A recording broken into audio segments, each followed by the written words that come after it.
menu of all of what's available. Our reading today is coming from page 450 in the big book. And this is where we relate to a story called He Lived Only to Drink. I'm reading pages 450 and 451. The people at the meetings gathered around me in kindness in those early days, and I did not drink. But the spiritual demons of withdrawal descended on me. I was black and these people were white. What did they know about suffering? What could they tell me? I was black and bright, and the world had constantly rejected me for it. I hated this world, its people, and its punishing God. Yet I believed the people in AA were sincere, and whatever they believed in was working for them. I just did not believe that AA would work for me as a black drunk.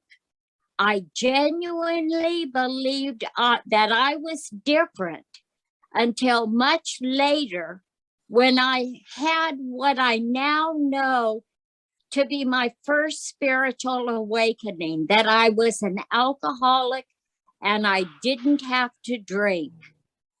Hee-haw! I also learned that alcoholism as an equal opportunity, I learned that alcoholism as an equal opportunity illness does not discriminate, is not restricted to race, creed, or geography. At least I was relaxed from the bondage of at last I was released from the bondage of my uniqueness. In early days, in early sobriety, I had to continue to live in a flop house filled with active drunks, not drinking. I believed I became acutely aware of my surroundings, the feel, smells, the noise, the hostility, and physical danger. My resentments mounted at the realization that I had flushed a career down the drain, disgraced and alienated my family, and had been relegated to the meanest of institutions, a Skid Row shelter. But I was also able to realize that this bonfire of resentment and rage was beckoning me to pick up a drink and plunge into my death. Then I realized I had to separate my sobriety from everything else that was going on in my life. No matter what happened or didn't happen, I couldn't drink. In fact, none of these things that I was going through had anything to do with my sobriety. The tides of life flow endlessly for better or worse, both good and bad, and I cannot allow my sobriety to become dependent on these ups and downs of living. Sobriety must live a life of its own. More important, I came to believe that I cannot do this alone. From childhood, despite the love I experienced, I had never let people, even those closest to me, inside my life. All my life, I had lived the deepest of lies, not sharing with anyone my true thoughts and feelings. I thought I had a direct line to God, and I built a wall of distrust around myself. In AA, I faced the pervasive we of the 12 steps and gradually realized that I can separate and protect my sobriety from outside hazards only in as much as I rely on the sober experience of other AA members and share their journey through the steps to recovery. The rewards of sobriety are beautiful and as progressive as the disease they counteract. Certainly, among these rewards for me are release from the prison of uniqueness and the realization that participation in the AA way of life is a blessing and a privilege beyond estimate. A blessing to live a life free from pain, from the pain and degradation of drinking, and filled with the joy of useful sober living, and a privilege to grow in sobriety one day at a time and bring the message of hope as it was brought to me. There you go, Paul. Wow. That's like an audio book.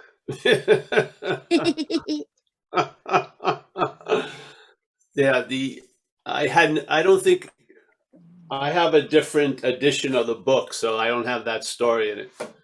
But the thing that the guy shared at this meeting was this idea of being freed from the bondage of uniqueness. So that's what sort of captured my attention at that meeting for a Paul alcoholic. Hey, hello everyone. Because this sense of uniqueness is definitely one of the pronounced characteristics of self-centeredness, and then amplified with alcoholism. Yes, for sure. And so I remember when I came in, I had a very thick shell of terminal uniqueness, and I just thought all my thoughts were mine alone. They were very unique. My feelings were incredibly unique. No one else had them. People had never done or seen what I had done and seen. And that terminal uniqueness is a part of the bondage of self, really. It was killing me. So after a few months of listening to people in AA, I came to a couple conclusions. Either, first of all, how did these people get my thoughts and my feelings and shit? And then I realized they can't be mine. Yeah, and that was one of the first cracks in the egg or the shell of uniqueness. And the solution of recovery truly is about the impersonalness and the commonality that we suffer from. The disease affects many, but everyone who's affected thinks they're unique. Yeah, this is part of the disease. So the disease affects many, but every one of those many will feel they're incredibly unique. This is the bondage of self. Yeah. So,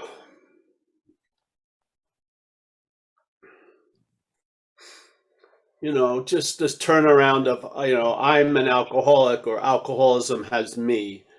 That kind of view, that shift is really relief. Yeah. When I see that I was taken over by something and see, even in that, I didn't read it, but I was hearing it. The guy, of course, has tons of guilt and shame based on everything he thought he's done. There's no freaking exit in that. Yeah. You can make amends and do this shit, and then the guilt and shame will keep on following you for 30 years. Yeah. Even though you've done all the amends that you could possibly do, you never let off the hook as the doer. You're not, because the doer has you. The idea of being the doer, you did that shit. Yeah. No matter if you hear someone say, hey, you were taken over by or dancing with a gorilla or shit like that, on some level of programming, you believe you did it. Yeah. And in that belief of you did it, tons of stuff follow you. The door, you don't shut the door on the past, but man, a lot of shit comes with you. Yeah, a lot of it. And I see people sitting there at meetings and they're just paralyzed by guilt and shame based on shit that happened 40 years ago. Yeah. Where's the freedom there? So this idea, at least, the first big shift, a number of the shifts, but one of them was when I got caught by an amend. Yeah. I was just busy, doing what I was doing, newly sober, riding motorcycles. So I was out there with a friend, with his girlfriend, and I had a girl that I hoped was going to be my girlfriend in the back. And we went over to his apartment in San Francisco. And as we were going up the stairs to his place, some lady came down and she had paint all over her blue jeans. And my friend just said hello. And then we went up, and then he forgot something in his bike so he went down, came back up, and he says, "Hey, my neighbor wants to talk with you." And I thought he told her I was a house painter and stuff. So I'm sitting there trying to impress this girl.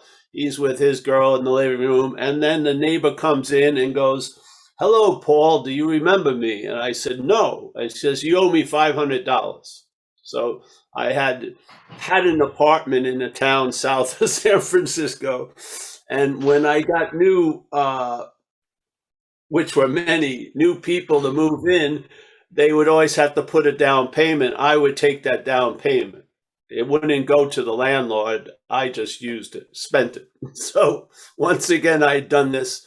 And so this lady had changed a little. She got a little more weight on her. So I didn't recognize her. But as soon as she said that, in the past, I would have just, dried up like a raisin. Got totally, probably want to move out of state if I could. And yet, because I had realized, or I took the idea that it was a disease that I suffered from, and that disease had promoted a lot of behavior through me that I didn't really have much volition over. Yeah, I got it. That had sinked in this 8 months of being sober. Yeah, I realized it. So when she said that, I didn't have a feeling of guilt and shame. I basically said, what I did to you, I would have done to anyone unless you could physically stop me, really. And so, and I said, and I made an amend right there, and I said, I'm going to pay you back. And then she moved to LA, so I would send her checks, and every check I'd have a little note on it. The only reason why you're seeing this money is I'm in recovery, basically, because that was the fact. And then she started calling me for advice down the road. So this idea of uniqueness is basically one of the big links in the chain of the bondage of self, obviously. If you think you're unique, how are you going to see the common solution? Yeah, you're going to want to have a solution tailored to your uniqueness. That's what doesn't work. I remember I got involved, very long story, with this a French headhunter who had listened to the talks, got in touch with me. There was a project happening in Thailand. They were building a very high-end rehab, and they wanted me to be like the program director, something like that. I said, I'm not going to direct anyone's program, that's for sure, but I'll talk to you. So I did Zooms with these people, and they were asking me what I would suggest, and I emphasized service. And I was talking to them about service, and they said, "Oh, so what you want us to do is tailor a service for each client." And I said, "No, put the client into the service. Do not tailor the service into the client, around the client." Yes? Because of the money, they figured they have to tailor the program to fit the client because they're paying $30,000. But how this works is you get fitted into the program. That's what happens. You submit to be changed. So this emphasis of uniqueness and specialness is part of the disease, obviously. Yeah. How are you going to seek help from another if you don't think they understand you? Yeah. I used to have that with people. My mother knew I was going south, and her brother, my uncle, and these other adults in our family, would send me letters about marijuana and shit like that. And then they talked with me. And when they were talking, I didn't listen to the word they said. I didn't want what they had. I felt I was completely unique. And so basically, I had an incredible defense of hearing anything from anybody. Yeah. So yeah, this sense of uniqueness isn't alcoholism. Alcoholism amplifies it. It's self-centeredness. Yeah, obviously.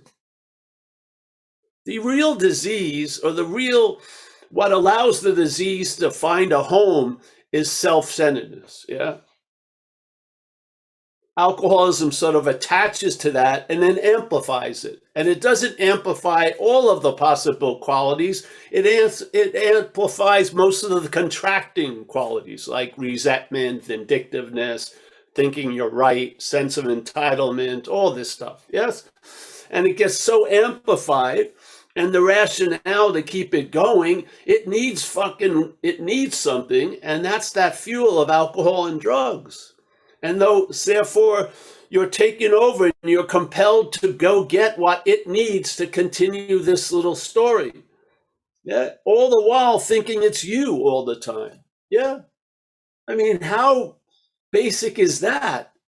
How basic? If we miss that in the diagnosis, we're missing a huge aspect of what's happening.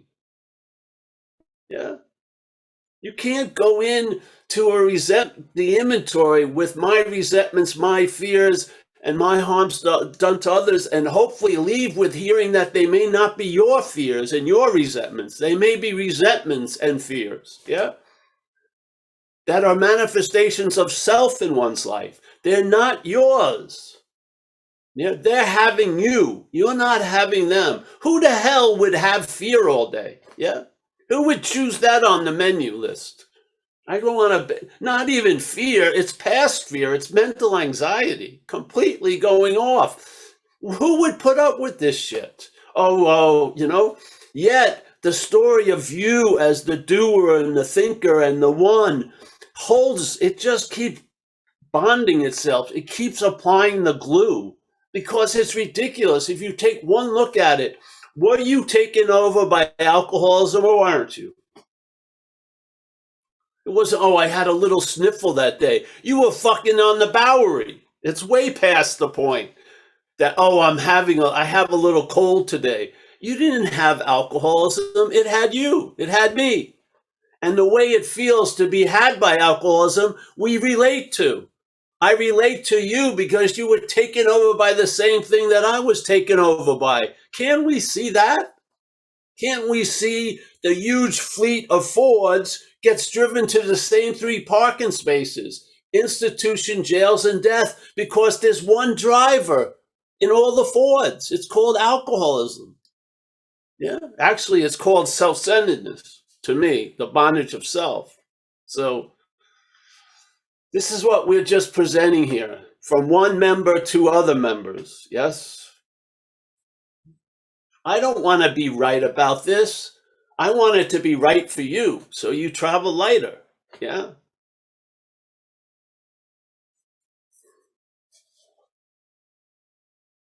Who wants to be right about an equation that can't be applied? Yeah. I want to see results, and I've had stabilized results from entertaining these ideas concerning what ails me. Yeah. And I have pretty much a daily reprieve to the point where the problem doesn't exist for me today. That's a damn good solution. Yeah. So, yes, the uniqueness. Look at our community. When do people go out usually? 4th step and 9th step. Yeah. Why the 4th step? Maybe from this view, it would be because the parasite of alcoholism does not want you to look at your role in things because you're going to see its role in things. It's just that simple. Yes? And step 9 also. The parasite doesn't want you to be free from the past. It thrives on your bondage to the past. Yeah? That's how it bonds you now, presenting you as the past doer of those things. it doesn't allow any growth because you're just frozen by what you think you did 25, 30, 1 hour ago, 6 months ago. All premised on this idea that you're the doer of it all. Yeah? Are you? Can you tell me that I chose to get on all fours to look for cocaine in a rug? Give me a freaking break. So, yeah, this is important to get the diagnosis clear, or you'll be applying a lot of ointments that have nothing to do with what's the problem is, yeah? And what's saying it's putting on the ointments is the problem in a way. You're identified as this idea of Paul. Paul wants to get out of self. Paul doesn't know that it is self. So self can't get out of self explains Paul's failures of escaping from self. Because it isn't Paul that's escaping from self, it's self that's escaping from self, which is being in self. Your wanting to get out is the biggest in of all. Yeah? You see it in spiritual seeking and shit. People are trying to get out of themselves all day. They'll try anything. They'll pay $60,000 to go on a retreat and end up dying from a heart attack because they went into a sweat that their body couldn't take. But their whole intention going to those retreats was to get free. Yeah, maybe they did, they died, but for $60,000. It's insane. Yes? I mean, who really wants to see Die Hard 12?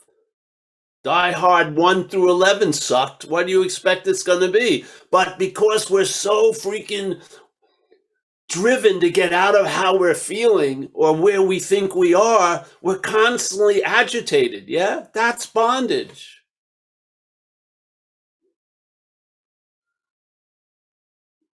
Yeah. So you can see the problem from the solution. You can. And then you'll have a very, very clear, detailed account of the problem because you won't be in it anymore. You'll see it from relief. Yeah. That's the greatest vision of the problem is relief. Relief from it. Yeah. Relief from the bondage of self. What does that look like? You can describe it, but it's much better to find out for yourself, really. It really is. So, yeah. All right. Thanks, Mickey. Yeah. Thanks, Paul. I I see think a I should hand. get an audio. I'm going to get an audio book of AA, and it'll be in your voice, Mickey. Yeah. Oh, thank Yeah. you. I'll just get all the stories, and when I'm driving to where, who knows? I'll just be listening to you. Yes. Here's a small reading 3 hours later. That's right. Thank you. Thank you. Thanks, Tricia. Sometimes we have a disease of on and on, don't we?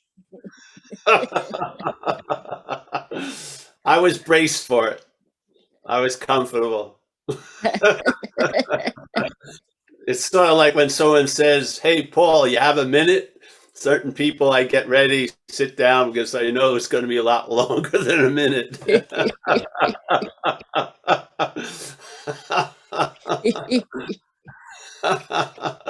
Oh, you're great. Fantastic. Thank you. Okay, Sky has her hand up. Oh, Sky is revisiting us. Yes. Yes, I am. I need to be back more often. That was amazing. I can't believe that you answered the questions to my guilty conscience last night that were unresolved until this morning by what you shared. Like there's no coincidences. So it's really no surprise. But I just wanted to extend that and say that because of you saying that it's the bondage of self that makes basically I want, because of my disease, the program to fit me. Like, for example, I have like some amends that I want to get off my chest, but I'm not on step 9 yet, but I will be soon. And so that was like my question. Like, a couple things just came to my mind last night. Like, I need to make amends to these people, you know? And I wrote in my notes, like, maybe wait till you get to step 9. And so now it just confirms it, because the program doesn't fit to me. I fit to the program. And I felt that feeling of unreadiness, you know, and I heard that. I was like, okay, this is unreadiness. This is what it feels like. And so now, like, I'm not unique with having had these like big amends that like hurt my heart that it happened. All of us have that are in AA, like pretty much, or a lot of us. And so like, I'm not unique, so I can just let it go, remember it, take note until I get there. So thank you for answering my question already. You Thank you. Thank you. Very nice to see you, honey. Yeah. too. I had an experience that the first amend I wanted to make was really, I just wanted relief from the guilt that I felt concerning this person. So I got in touch with someone who I had been running with for a while before I got sober. And, I wanted her to say something nice to me so I could feel a little better about myself. So I found out where she worked and called up the place, and she came to the phone. She heard my voice and she says, "I never want to hear your voice again this lifetime." And so I've lived that amend, but that wasn't what I was looking for, because I was looking for it like a drink or a shot. I just wanted relief. Yeah. I didn't have this sense of an amend, meaning the willingness to change the behavior that you exhibited concerning this person so that you won't, at least intentionally, do it again to anyone else. I had no idea about that. I just wanted relief like usual. And so I thought I'd get it from her. Thank God I got a nice Zen bitch slap, so to speak, there. And I realized that, yes, I'm on the step 1, I'm not at step 9. Yeah. And then the steps obviously produce conditions that are beneficial for the next step. Yeah, you move, and it's a linear process of something that was done being undone sufficiently enough that you can live daily free from that obsession with drink. So yeah, that I've learned that some of the stuff, there's the easier way. You hear other people talk about it or you read it in a book, but a lot of times I have to get slapped myself. So I did, and I learned, which was great. So yeah, this whole thing is, there's a lot of advice that can be given. We're trying to just present a diagnosis of the root of the problem, which is the act of being identified as self. That's I wasn't hearing that in the meetings. So I think this is the contribution that we're trying to give to our community is maybe check out, page 64, being convinced self manifested in various ways is what has defeated us. I don't know, I read it in one way. That's clear to me. I don't know how you'll read it, but I feel like it's a very good direction for an inventory process intended to look at how self has defeated us, not how we have defeated us. Yeah. And I think if we keep doing inventories of how we defeat us, there'll be more defeats. If you can do an inventory on the foreign activity, let's call it that, or a parasitical movement, there's another possibility comes up, which is I can be free from it, because now the difference between me and it has been established. I've checked it out. I did an inventory. I saw its patterns, at least some of the common ones. And all right, now there's some light into the system and more will be revealed. Yeah. And when more is revealed, I bring that shit up to 6 and 7. And there's a huge recycling of what was called Paul's life into a life. Yeah. And I find it's beneficial for both ends, me and others. Yeah. So, yeah. But I don't see it. I just, yeah, whatever. It just seems like we keep claiming that the manifestations of selves as ours. Yeah. And by doing that, we're bonded to this idea of self. And then obviously, in a lot of ways we're not aware of, the activity of that mental state is self trying to get out of self all day. Yeah. And and a lot of us are clueless. We don't recognize it. And if you don't recognize it, it doesn't mean it's not there. Yeah. It's usually influential not being recognized. When you start recognizing it, it loses its influence. Yeah.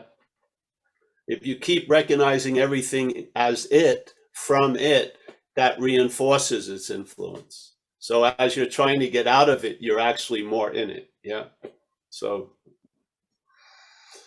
yeah. All right. Anyone else? Paul, first, thank you, Sky, and thank you, Paul.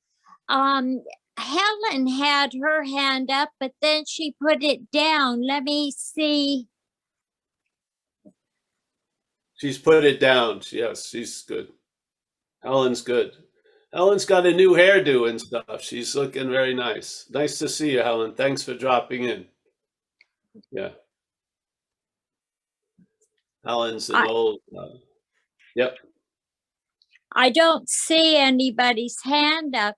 You know, when you were talking about uniqueness, it came to me that it was uniqueness that separated me. It seemed to serve to separate me from you. It separated me from me, and then it separated me from source. And this freedom, seemingly. Right. Because there can be no separation, can there? No. You want to talk about that for a minute? Well, that's the point. Just look at the word seemingly. Check it out. One of the definitions. The definition is it's appearing to be true or false to you. So basically, it sort of sounds like dreaming in a way. Yeah. So when you're in a dream, that seeming tiger seems as real as possible. So you're super afraid and shit, and you're trying to run away from it. Then you wake up and the running starts because you don't see the tiger as real. Yeah. So was the tiger real and now it isn't? Or was it seemingly real and now it's seemingly unreal? Yeah. What is everything depending on? The tiger or you? Yeah, you're giving the meaning to the tiger that it's real, and you're giving the meaning to the tiger that it's not real. Yeah, you're the pivotal player, what we are. Yeah, we're giving everything all the meaning it has, as stated in another book called A Course in Miracles. So that's an incredible position. Yeah, so everything is seemingly what it is and it ain't to us. Yeah, we're giving it the meaning. So we have that acronym with fear: false evidence appearing real.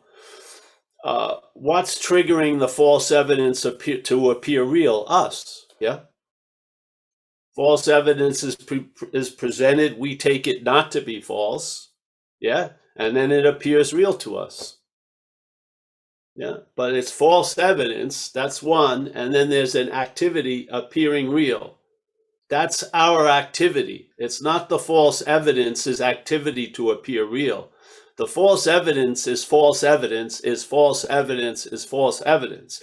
It appears real based on us. Yeah?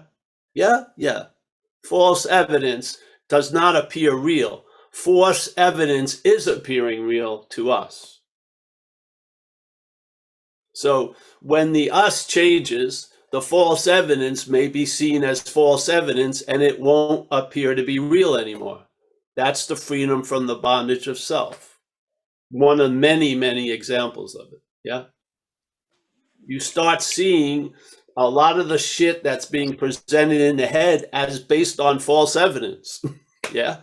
So you don't take it to heart, and therefore it can't produce huge effects because it needs the movie needs the audience's participation. Yeah. The head isn't playing outside, is it? You don't see thoughts on people's foreheads. The thoughts are playing to the audience of us. Yeah. The thoughts are attempting to be used to convince us of something. Yeah. If they were something, why would they need to convince us of something? Yeah. But they are of false evidence. So they have to convince us to make it seem to appear real. That's us. Yeah. That's what the program is changing. It's not changing the false evidence. It's changing that. How does false evidence keep appearing real? That's where the program works on. It's not working on the false evidence. It's working on us. Yeah. So that we'll be able to see false evidence as false evidence, and then it will not appear to be real to us. Yes. So I won't go out, run that guy off the road and shoot at him or something, because I'll see, fuck, yeah, what my head's saying, that guy did it anyway, he did it, and it was all about you. No, it wasn't. He's a fucking crazy driver. Yeah. Bye-bye, good luck. And then about 3 miles later, you see him pulled over by the cops. Yeah. Instead of having an altercation and ending up in jail for 5 years. Yes. False evidence is not real. It appears to be real. To who? Don't you see that as an activity? Shit's presented, and then the audience either goes yay or nay. Yeah? If it goes yay, you're in the movie, up the ass of self. If it goes nay, you're in a movie, but it's directed by something other than self, by a higher power. Yeah? And after a while, when you're in AA, it's sort of like you can see a film, and then after a while, you can tell the director because they have a certain flavor, right? So you get different films, let's say by Christopher Nolan, but you can see it's by Christopher Nolan, this director, because he's got it quite good. So now you start having an intimacy of being in a film by the higher power. Yeah, you recognize the higher power in the movie now. Yeah, and you know, man, this movie's good because Christopher Nolan or Fincher or whoever you want, Tarantino, whoever, yeah, is directing it. Yes, yes. So let's say if you're in you know this director did it the first 10 minutes. Yeah, like this happened to me once. I like the Coen brothers who did Raising Arizona and Fargo and stuff. Yeah. So I went to see this movie with Lewin something. And I was waiting, you know, and it sucked in the beginning to me. So I was waiting, all right, the Coen brothers are going to kick in with their, you know, quirky sense of humor. It never did. It just went. And it was seeming to me a bad Coen movie. But you know what I mean? But I was trusting the process because I know what's directing it. Yes? I'm in good hands. I'm in a good fucking movie because the higher power's directing it. I know it's going to be a B slasher film if I'm directing it. Or let's say you call it not me, but self. Yes? I can tell. So when I'm in a movie by self, I'm anxious because I know I'm going to get shot or killed or maybe go to jail, shit like that. They told me I was going to be the star, but it usually sucks, you know? So, but when I'm in the movie of the higher power, I'm fucking, yeah, I can show my acting chops, so to speak. I got some freedom. Yeah. And then you can actually truly be a unique activity. Yeah. You're more of an individual when you're not an individual, truly. Yeah. I feel so. Yeah. You're going to tell me cocaine addicts are unique? I could see them 5 miles away. If I was in a club, I knew who did a lot of drugs because I was doing a lot of drugs. They weren't unique whatsoever. They were a corporal in the cocaine army. Yeah, I could recognize it. But we're all walking around thinking, or just like with fashion, people think these high-rise jeans someone just made them. They're from the 70s. They just recycle shit based on everyone thinking they're unique. We'll buy anything.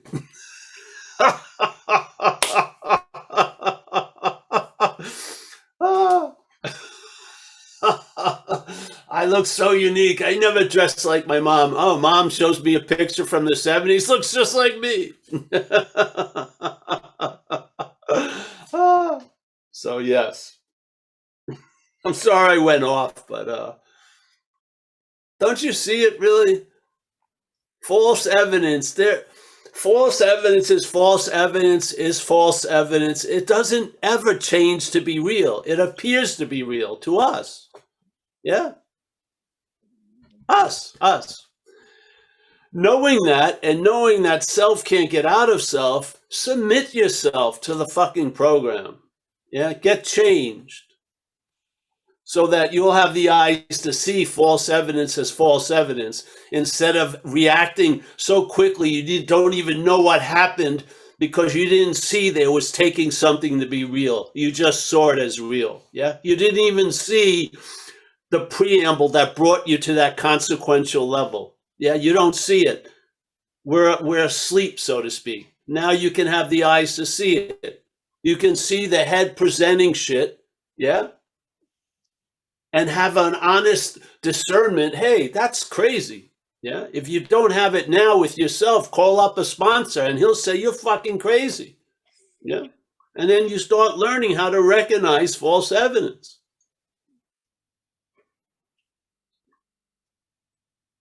Yeah.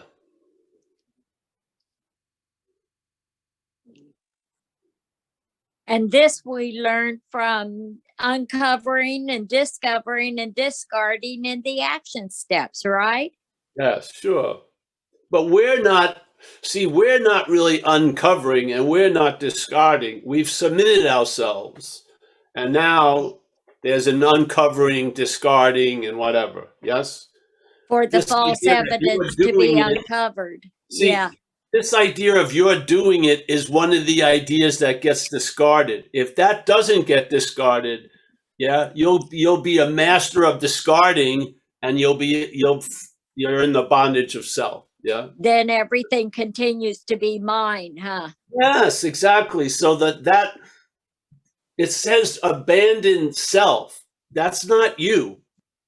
Yeah.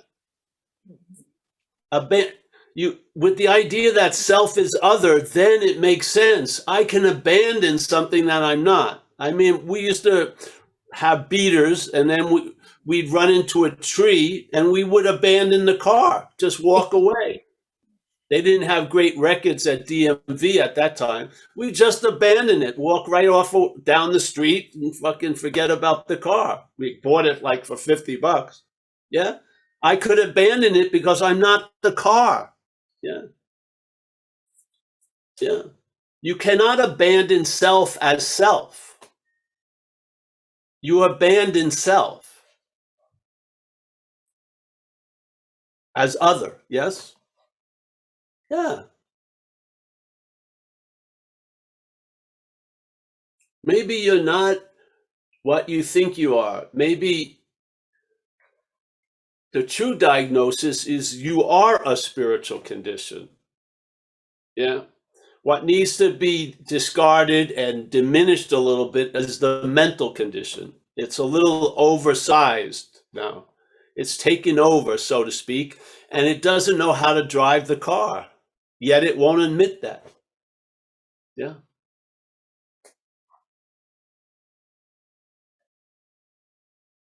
Yeah. as it says, you know, admit to the innermost self. Yeah, the innermost, not self, to admit to the innermost that you're outmatched, you know.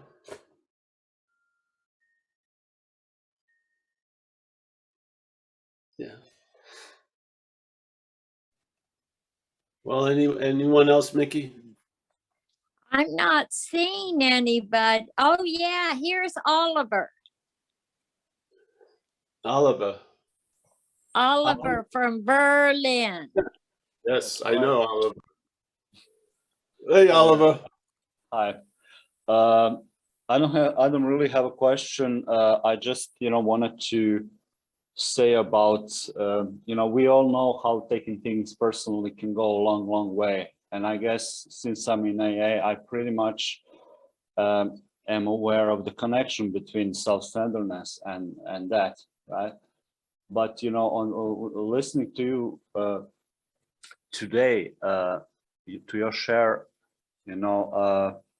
it seems like this uniqueness, terminal uniqueness or sense of uniqueness part of self-centeredness sort of gives character and pathos to it, to the point that it's really mind-boggling, and I cannot distinct, what's real and what's not, and cannot distinct Discern. the real from what's not real, which is kind of great connection. I don't think I heard it before, because the sense of uniqueness seems to be the source of or the reason why I, when taking things personally, was able to moralize or idealize or demonize to that extent, that it seemed really real, right? Yes. So thank you for that. And It's it comes with a lot of flavors. Yeah. Yep. But you don't really have to be concerned with the flavors if you get to the meat of it. Yeah. Because you'll start recognizing its sort of fingerprints everywhere. Yeah. Yeah. There's nothing right or wrong with it.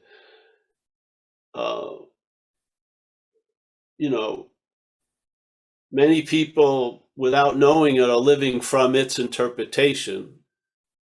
And I'd rather live with its interpretation, not from its interpretation. So the head keeps presenting how it sees life, and I'm seeing life. Yeah. And the head keeps presenting how it sees life, and I'm seeing life. And I've lost interest in the head's interpretation of life because I'm being busy seeing life. Where before I wasn't seeing life, I was seeing life from the interpretation of life. Yeah. Now they're distinctly different. They're seeing living, and then they're seeing the interpretation of living. Yeah. They're different, very different. One's a lot drier, needs a lot more reinforcement and obsession to continue on with its point. The other, living, is just it's on a grand scale, even in the most minute little points. Yeah, so I think you'll get hooked on the one flavor, the living, other than the interpretation. And when you do, more gets revealed, yeah, about the interpretation, which allows more living to occur. Yeah. There's not more living, there's living more, let's say. Yeah. And there's a progression in a way. There's that movement from trusting the finite self to the trusting the infinite. The one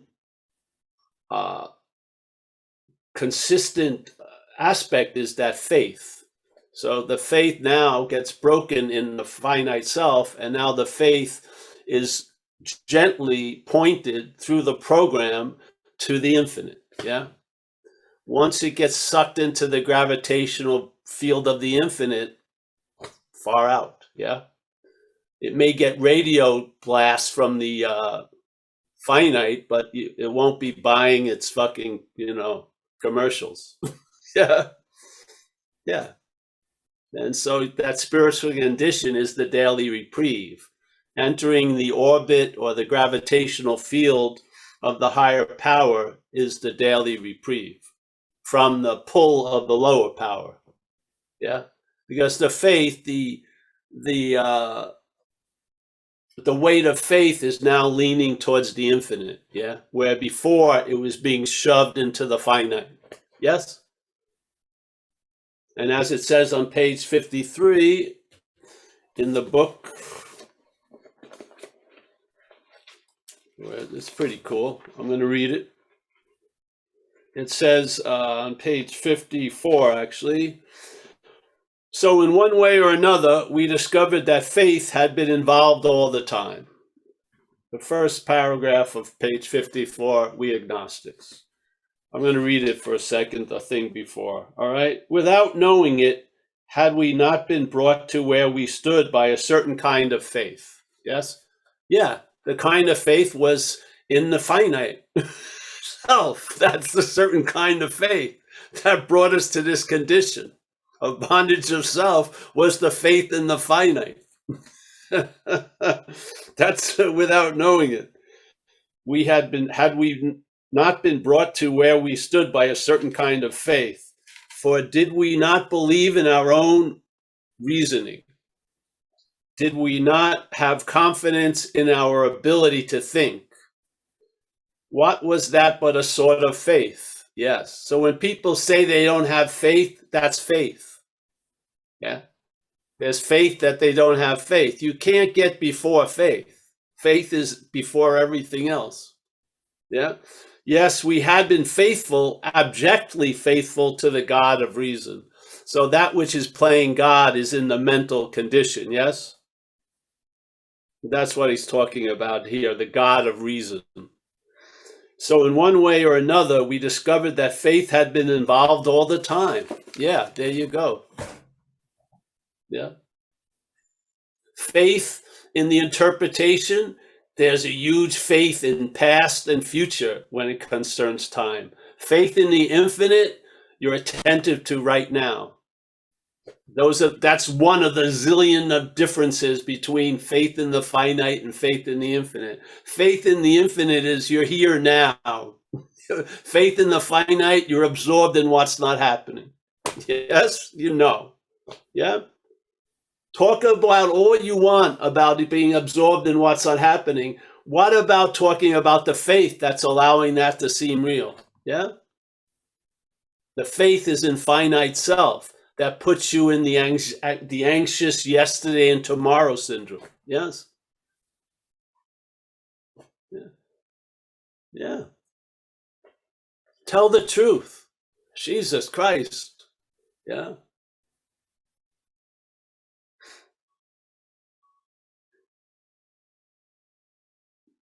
You don't have to do anything about it. Just tell the truth of what you see. Bring it to step 6 and 7. Ask that higher power to reconfigure it or do something with it, because you don't want the lower power to keep doing something with it, because it's going to provoke or imagine a bondage of self with it. Yeah. So basically, you see what's revealed. When you start seeing what you're not, bring the step 6. Hey, I'm entirely ready to have this changed or reconfigured, or they say removed. I don't like the word remove. Yeah. And then I humbly ask that power to do it. And after you work that step, you'll see it works. So there'll be faith in it. Faith in it. Not in the finite self. Faith in it. Yeah. That's the mover. What moves you in life is faith. It's simple as that. Yeah. And there can be, we're painting with a broad stroke out of the big book. There's seemingly 2 distinct options: faith in the finite self or faith in the infinite. There you go. Yeah. You're not going to move the faith from one to the other. You're just going to tell the truth about where the faith seems to be right now. Yeah? So when you tell the truth about the faith in the finite, that truth allows that faith to be moved to the infinite through the workings of the higher power, Holy Spirit, whatever you want to call it, usually using the way of life called recovery. Yeah. I don't mean super defined steps and everything, just living in recovery. Yeah. Recovery from what? The bondage of self. So we're now recovering from that, and now we're healed by the faith in the infinite. Yes. I don't do it. I observe it happening. I observe that I've come to believe. I have observed that.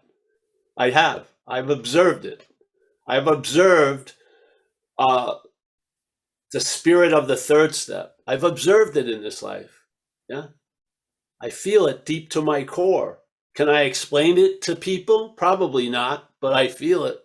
I feel that I was not and am not managerial quality, and something has done for me what I couldn't do for myself. Yeah.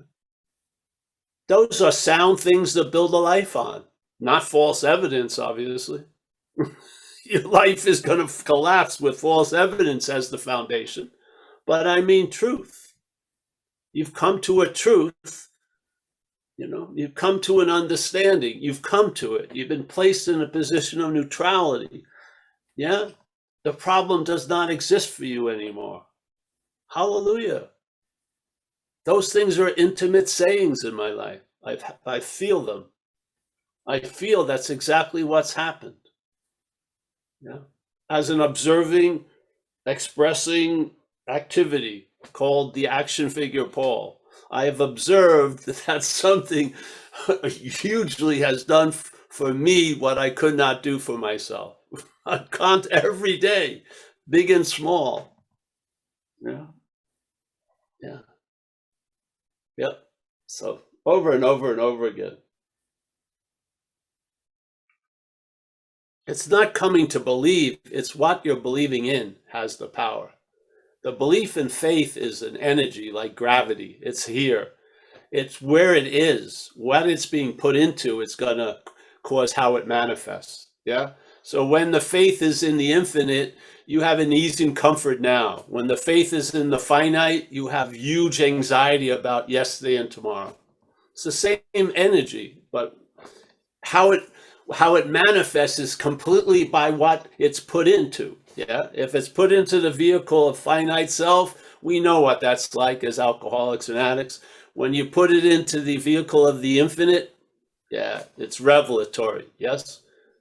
It's so wonderful. You can't express it too well. And the fun of expressing it is you try and try, but you really can't capture the gratitude and the wonder and the awe of this. Yeah.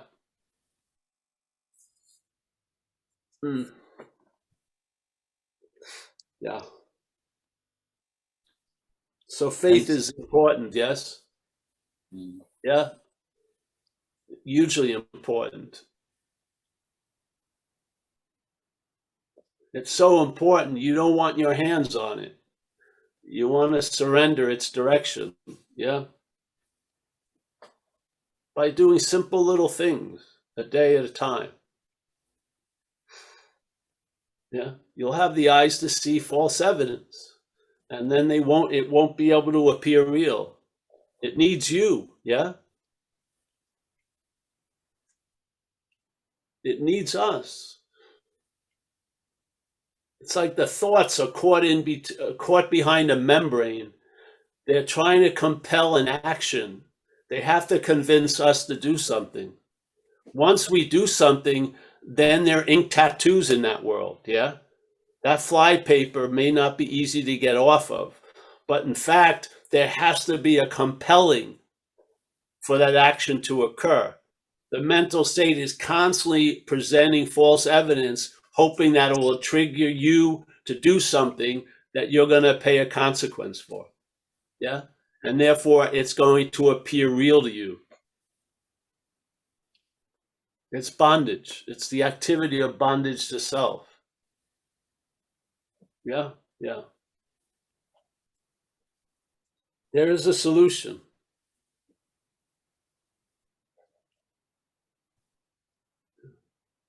All right. Anyone else, Mickey? Sure, we have Steve here, and thank you, Oliver, and thanks, Paul. Steve, let's get you to come on in. Hey, Paul, I'm going to turn the video off so the Wi-Fi doesn't crash. Yes. We know you're handicapped, yeah. Steve. We know. Yes. Yeah, my Wi-Fi is handicapped, man. Yes. I just had a share on fear in terms of false evidence appearing real. I had a real good hit of it recently. It was like something changed in the vision. Previously, it was like the fear would come up and it was like hooking a fish. It was like it would instantly transfer all the way down the line to this supposed fear that was a real thing somewhere in the world that I had to think about. And then something just changed around, and now instead of hooking into the fish with the fishing rod, it's just like I see the whole fishing rod. It just, you don't have to. There's an alert that goes off that makes me look at the fear itself. I don't travel all the way down the line, instantly going away with the fear. It's like just a straight looking at the fear and questioning that itself, and it's been really terrific to see, and just hold that fear as just questioning every single one of them, no matter how big they seem. Just going, whoa, no, I'm having a look at you. So thanks for all your stuff on false evidence appearing real. It's been really helpful for me. Great. Yes. There's nothing like seeing, there's nothing like awareness to convince you. It's very good. Yeah. Yeah. Yeah. Great, Steve. Nice to hear from you. Yeah. Thank you. Yep. Thanks, Steve. Thanks, Paul. That's all I see, Paul. You want to say your hellos? Yes. What time is it, Mickey? It's 11:35. All right. Yeah, that's fine then. Unless no more questions. Okay. So, Kerry, I'll be seeing you soon. Yes. Yeah. Let me see if I get this. Oh, Gina. Nice to see you, Gina. Nice to meet you. Thanks for coming. We got Mickey, the matriarch of Madeira. Yeah, again. Walter from the Netherlands. Nice to see you, Walter. We got Kelly. There she is. Nice to see you again, Kelly. PK from Long Island City. Wow. He's in the belly of the beast, truly. Yeah. Jess, nice to see you, Jess. Thanks for your share last week.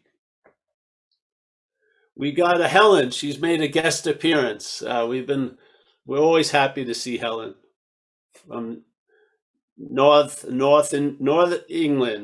England. Yes. You're looking good, honey. Yeah.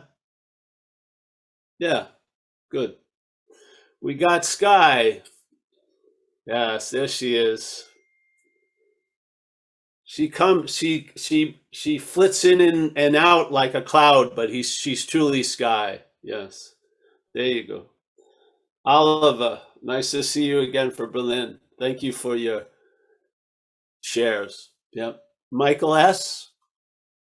He's the man. Yeah. All right. No secret communications with Amelia about dog breeding. All right. Good. William L. Nice to see you, William.